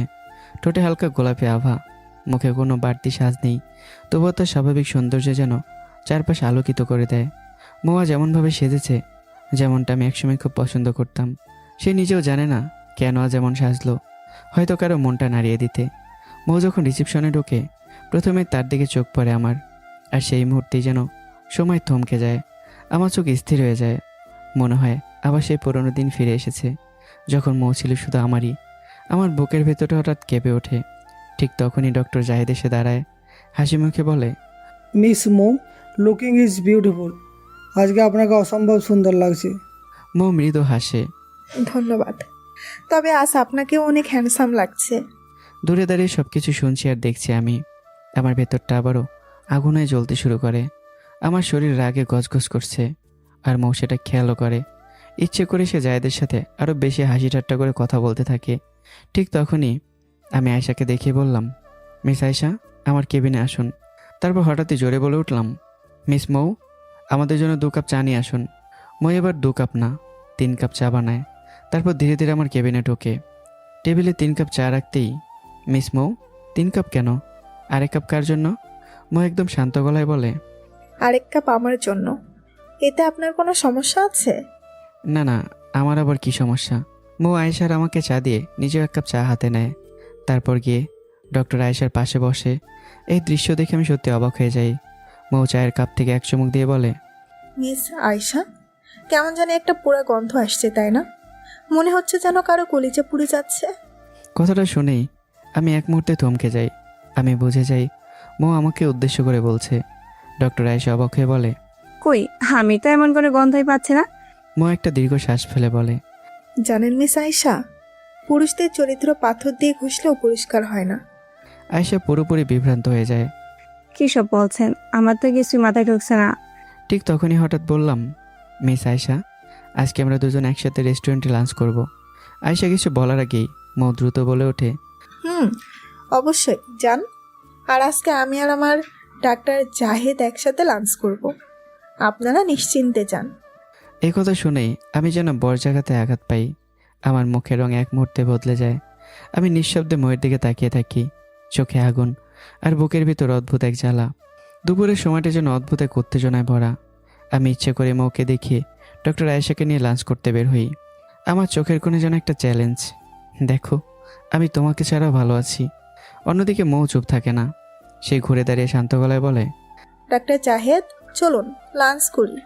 জাহিদ একটু অবাক হলেও রাজি হয়ে যায়। রেস্টুরেন্টের ভেতরে 2 টেবিলে বসে আমরা। এক টেবিলে মৌ আর ডক্টর জায়েদ, আর অন্য টেবিলে আমি আর আয়শা। বাইরে থেকে সব কিছু স্বাভাবিক মনে হলেও ভেতরে ভেতরে যেন 4টা হৃদয়ের মধ্যে নীরব যুদ্ধ চলছে। আমি বারবার চোরের মতো চোখ তুলে মৌয়ের দিকে তাকাচ্ছি। মৌ হাসছে, কথা বলছে। এই দৃশ্যটা আমার বুকের ভেতর আগুন জ্বালিয়ে দিচ্ছে। হঠাৎই জায়েদের মুখে একটু খাবার লেগে যায়। মৌ স্বাভাবিকভাবে হাত বাড়িয়ে টিস্যু দিয়ে জায়েদের মুখ মুছে দেয়। এই ছোট্ট দৃশ্যটাই যেন আমার ধৈর্যের শেষ সীমা ভেঙে দেয়। আমার চোখ লাল হয়ে ওঠে, চোয়াল শক্ত হয়ে যায়। আমি আর এক মুহূর্ত বসে থাকতে পারি না, তাড়াতাড়ি খাবার শেষ করে উঠে দাঁড়াই। চলুন আয়শা, যাওয়া যাক। আমার গলায় চাপার আগে স্পষ্ট। মৌ কিছুক্ষণ পর খাবার শেষ করে হাসপাতালে ফিরে আসে, কিন্তু তার বুকের ভেতরটা অদ্ভুতভাবে ধুকপুক করছে। সে জানে জ্বর আসছে। কিছুক্ষণ পর হঠাৎ একজন স্টাফ এসে বলে, মিস মৌ, ডাক্তার ইমরান আপনাকে কেবিনে ডাকছেন। মৌ ধীরে ধীরে আমার কেবিনে আসে। দরজা ঠেলে ভেতরে ঢোকার সাথে সাথেই আমি দরজাটা ভালো করে লক করে দিই। মৌ একটু অপ্রস্তুত হয়ে যায়, তবুও নিজেকে শক্ত রেখে দাঁড়িয়ে থাকে। আমাকে অবিশ্বাস করে নিজের পরিবার দিয়ে মার খাওয়ালে, অপমান করে ঘর থেকে বের করে দিলে, আর তারপর নিজের জীবন থেকেও। কথাগুলো যেন বিষের মতো ছুটে আসে। ময়ের চোখ বেয়ে জল গড়িয়ে পড়ে। সে কাঁপতে কাঁপতে দাঁড়িয়ে থাকে।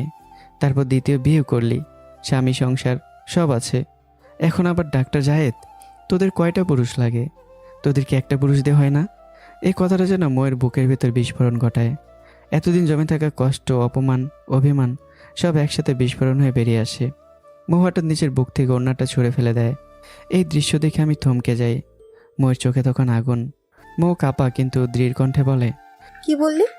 তোকে আমার জীবন থেকে তাড়িয়েও আমি দ্বিতীয় বিয়ে করেছি? আমার একটা পুরুষে হয় না? ময়ের বুক ওঠানামা করছে। শুনে রাখ, এই শরীরে প্রথম স্পর্শ ছিল আমার স্বামী, আমার ভালোবাসা, আমার নিঃশ্বাস ইমরানের। তার চোখে তখন আগুন আর জল একসাথে। আর কোনো পরপুরুষ এই শরীরে হাত দেওয়ার আগে আমি নিজেকে শেষ করে দেব, তবুও আমার স্বামীর আমানত নষ্ট করব না। কথাগুলো যেন বজ্রপাতের মতো পড়ে। মো একটু গভীর নিঃশ্বাস নেয়, তারপর আবার বলে, তুই একবারও জিজ্ঞেস করেছিস আমি সত্যি দ্বিতীয় বিয়ে করেছি কিনা? আমি নিঃশব্দে তাকিয়ে থাকি। আমার বুক ধুকপুক করছে। মো ধীরে ধীরে বলে, আমার সন্তানের বাবা হলে তুই। হ্যাঁ তুই। বিশ্বাস না হলে ডিএনএ টেস্ট করিয়ে দেখিস। এই কথাটা শুনে আমার পুরো পৃথিবী যেন এক মুহূর্তে থেমে যায়। আমার চোখ থেকে হঠাৎই জল গড়িয়ে পড়ে। আমি অবাক হয়ে মোয়ের দিকে তাকিয়ে থাকি। ঠোঁট কাঁপতে থাকে। কিছুক্ষণ পর আমি আমি আমার সন্তানকে মেনে নেব, কিন্তু তোমাকে। তার চোখে আবারও কষ্টের ছায়া। তোমাকে কখনো ক্ষমা করব না। ওই দিনের জন্য, আমাকে মার খাওয়ানোর জন্য না, আমাকে অবিশ্বাস করার জন্য কখনো ক্ষমা করব না। মো ঠোঁট কামড়ে ধরে। তার চোখে আবার আগুন জ্বলে ওঠে।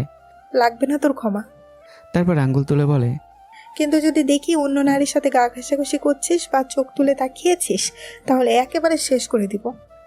আমি হতবাক হয়ে যাই। আমি জীবনে কখনো ময়ের এমন ভয়ঙ্কর রূপ দেখিনি। এক মুহূর্তের জন্য সত্যি আমার বুক কেঁপে ওঠে। মৌ শান্তভাবে নিজের কাপড় ঠিক করে, তারপর আর একবারও পিছনে না তাকিয়ে কেবিন থেকে বের হয়ে যায়। দরজাটা ধীরে বন্ধ হয়ে যায়। কেবিনের ভিতরে দাঁড়িয়ে থাকি আমি। আমার চোখে এখনও জল।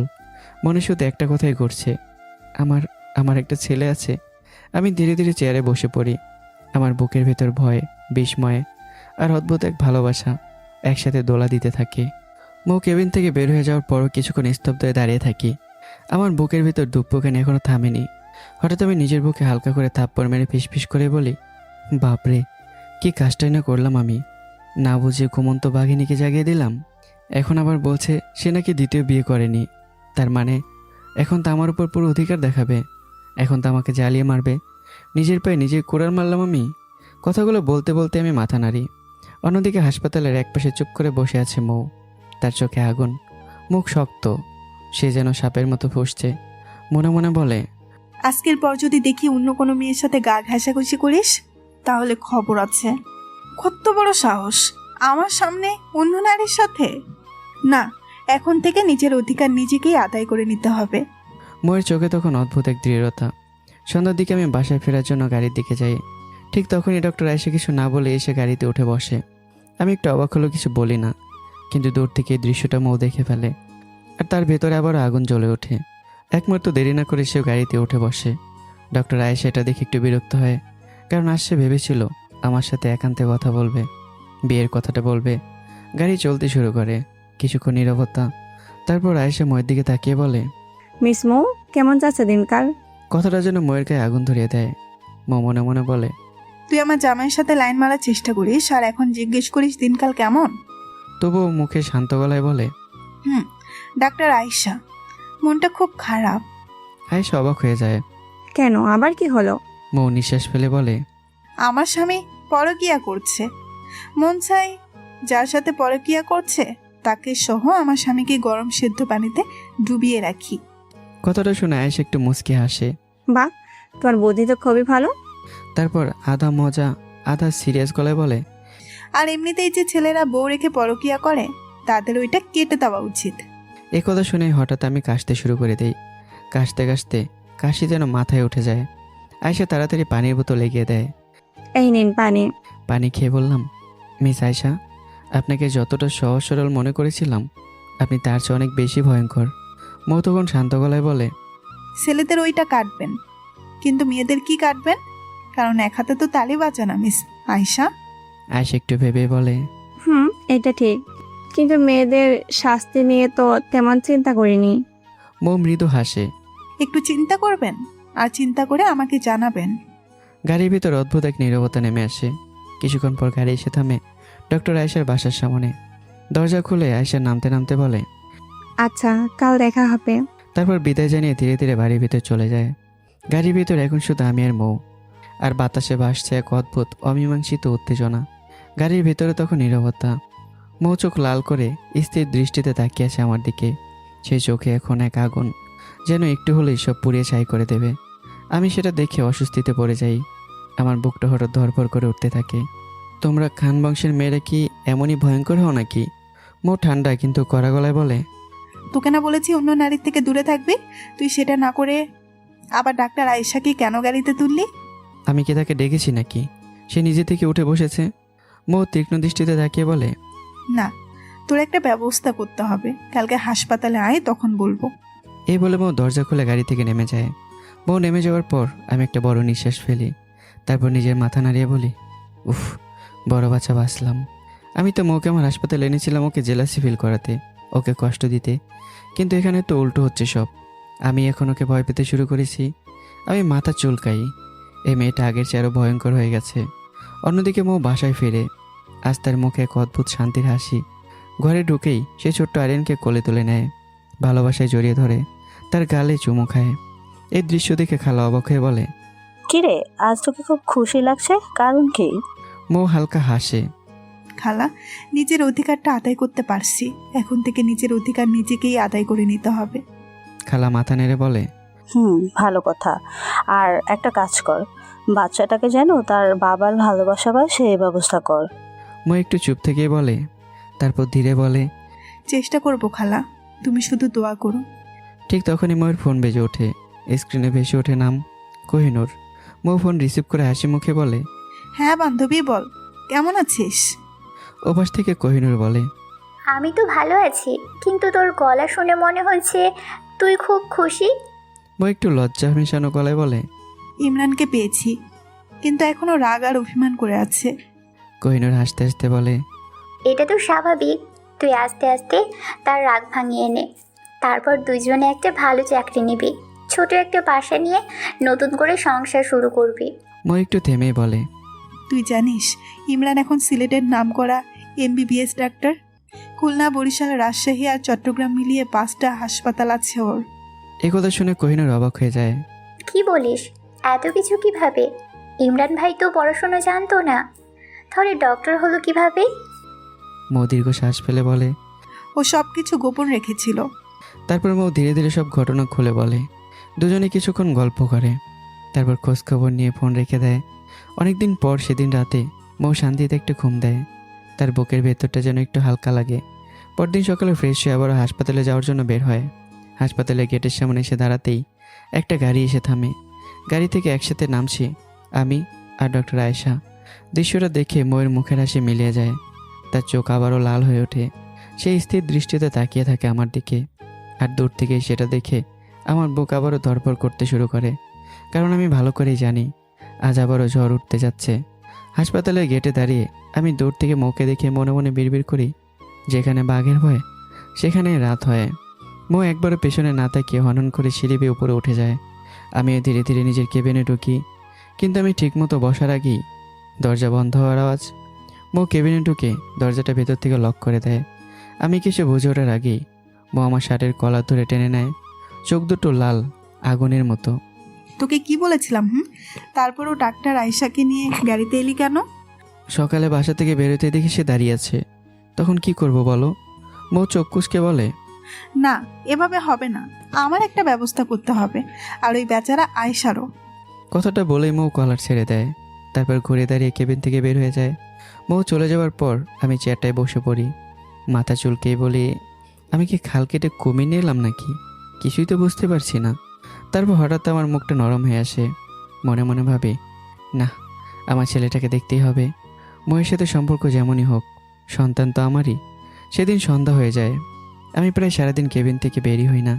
বাইরে হাসপাতাল ফাঁকা হয়ে আসে। ঠিক তখনই দরজায় নক করে ডাক্তার আয়েশা। ডক্টর ইমরান বাসায় যাবেন না? আপনি চলে যান, আমার একটু দেরি হবে। আয়েশা কিছু না বলে চলে যায়। কিছুক্ষণ পর দরজা খুলে ভেতরে ঢুকে মৌ। চলো, বাসায় যেতে হবে। আমি এবার আর তর্ক করি না, চুপচাপ গাড়িতে উঠে বসি। গাড়ি চলতে থাকে। কিছুক্ষণ নীরবতার পর বললাম, তোমার বাসার ঠিকানাটা দাও, আগামীকাল দিনে আসবো আমার ছেলেকে দেখতে। মৌ শান্ত গলায় বলে, আগে তোমার বাসার ঠিকানা বলো। আমি একটু থেমে নিজের বাসার ঠিকানা বলে দিই। তারপর মৌ বলে, এখন সন্ধ্যা 6টা বাজে, আর ঠিকানার দরকার হবে না। কথাটা বলেই মৌ দরজা খুলে গাড়ি থেকে নেমে যায় আর ধীরে ধীরে হাঁটতে শুরু করে। গাড়িতে বসে আমি ভাবতে থাকি, মৌকে আমার ছেলের সাথে দেখা করাবে না? যদি না করায় তাহলে এটা বড় অন্যায় হবে, আর আমি সেটা মেনে নেব না। অন্যদিকে মৌ দ্রুত বাসায় ফিরে। আজ তার চোখে অদ্ভুত দৃঢ়তা। সে আলমারি খুলে কাপড় চোপড় ব্যাগে ভরতে শুরু করে। 2 ঘন্টার মধ্যে সব গুছিয়ে ফেলে। তারপর খালার সামনে এসে দাঁড়ায়। খালা, দোয়া করো, কিছুদিনের মধ্যেই তোমাকে নিয়ে যাব। তুমি আমার সাথে থাকবে। আগে নিজের অধিকার আর অবস্থানটা শক্ত করি। খালার চোখ ভিজে গিয়ে বলে, আমাদের দোয়া রইলো মা, কিন্তু একটা কথা বলি, আরিয়ানকে ছাড়া আমি থাকতে পারবো না। প্রয়োজনে তোর বাসায় কাজ করব, তাও আরিয়ানের সাথে থাকবো। মৌ তাড়াতাড়ি খালার হাত ধরে বলে, এসব কি বলছো খালা? তুমি তো আমার মায়ের মতো, তুমি মা হয়েই থাকবে। খালার চোখ ভিজে ওঠে। তারপর মৌ আরিয়ানকে কোলে তুলে নেয়। একটা সিএনজি ডেকে উঠে পড়ে। গন্তব্য আমার বাড়ি। এদিকে আমার বাড়ি বড় এক বিশাল বাড়ি, কিন্তু ভেতরে থাকি একা। শুধু দুজন কাজের লোক আছে। তবুও রান্নাটা নিজেই করতেই ভালোবাসি। সেদিনও রান্নাঘরে দাঁড়িয়ে কিছু রান্না করছিলাম। ঠিক তখনই কলিং বেল বেজে ওঠে। একজন কাজের লোক গিয়ে দরজা খোলে। কে আপনি? কি চান? মৌ শান্ত গলায় বলে, আমি ডাক্তার ইমরানের স্ত্রী। কথাটা শুনে লোকটা আর কিছু বলে না। ভেতর থেকে আমি বললাম, কে এসেছে? বলতে বলতে সামনে এসে দাঁড়াই। আর তারপরে আমি থমকে যাই। দরজার সামনে দাঁড়িয়ে আছে মৌ, তার পাশে একটা ছোট্ট ছেলে। আমি বিস্ময় চোখ বড় বড় করে তাকিয়ে থাকি। আরে, এটা তো আরিয়ান।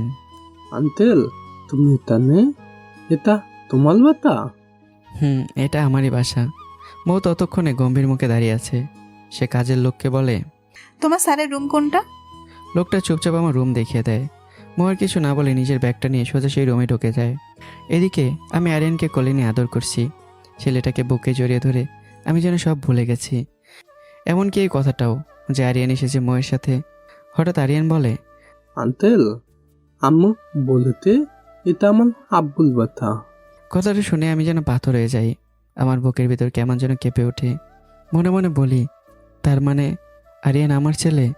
তাই তো ওকে দেখলে আমার মনে হতো ওর সাথে আমার একটা অদ্ভুত সম্পর্ক আছে। আমার চোখ ভিজে ওঠে। আমি আরিয়ানকে আরো শক্ত করে বুকে জড়িয়ে ধরি। তারপর তাড়াতাড়ি মৌকে খুঁজতে যাই। নিজের রুমে ঢুকেই দেখি মৌ বিছানার পাশে বসে আছে, ব্যাগটা পাশে রাখা। তুমি তুমি এখানে থাকবে? আমি থাকলে তোমার সমস্যা আছে নাকি? আমি তোমাকে এখনো ক্ষমা করিনি, আর হয়তো কখনো করবও না। তাই আমাদের আলাদা থাকাই ভালো। যেহেতু আমাদের সন্তান আছে, তুমি এই বাড়িতেই থাকো, কিন্তু পাশের রুমে। একথা শুনে মোর চোখে আগুন জ্বলে ওঠে। এমন সময় এমন একটা ঘটনা ঘটে গেল যেটা আবারও কল্পনার বাইরে ছিল। তো বলুন তো কী হয়েছে? অবশ্যই কমেন্ট করে জানাবেন। আর বাকিটার পরের পর্বে দেখা হচ্ছে আবার আগামীকাল। সবাই ভালো থাকবেন, সুস্থ থাকবেন। আল্লাহ হাফেজ।